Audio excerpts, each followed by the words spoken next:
Bienvenue sur Télescope. Après avoir visionné cette vidéo, nous invitons à faire un tour sur le premier média d'orientation post-bac sur Instagram ou directement sur notre site.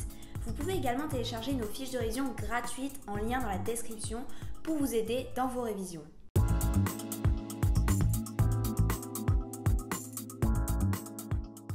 La population française est concentrée dans quelques pôles.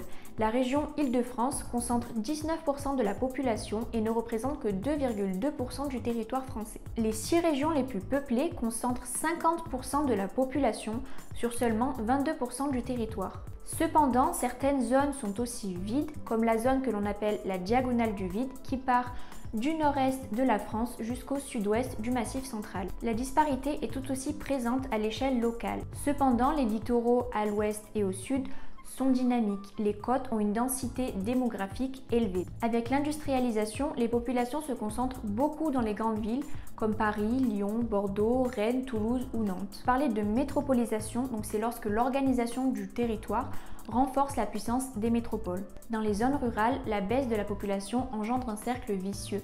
La population est de moins en moins nombreuse, donc les classes ferment, les hôpitaux sont de moins en moins nombreux eux aussi et de plus en plus éloignés, donc la population part s'installer en ville, ce qui fait perdre aux zones rurales leur densité démographique.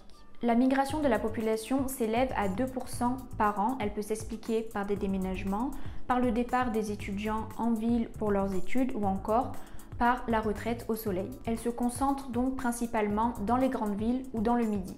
Certains départements ont un solde migratoire négatif, comme le Massif central par exemple. La France est traversée par de grands axes qui permettent de traverser le pays facilement. Ils peuvent être routiers avec un réseau autoroutier qui est extrêmement dense puisqu'il comporte 142 autoroutes. Ils peuvent être également fluviaux, notamment avec le Rhône au sud de Lyon, ou encore ferroviaires avec un grand réseau qui traverse la France entière et qui peut transporter aussi bien des voyageurs que des marchandises. À cela, on ajoute également les grands tunnels qui permettent de relier la France à ses pays voisins. On pense bien évidemment au tunnel sous la Manche ou encore au tunnel des Pyrénées. Enfin, la France est dotée de nombreux aéroports qui permettent de relier le pays au reste du monde. Si cette vidéo vous a plu, n'hésitez pas à télécharger nos fiches de révision gratuites en lien dans la description.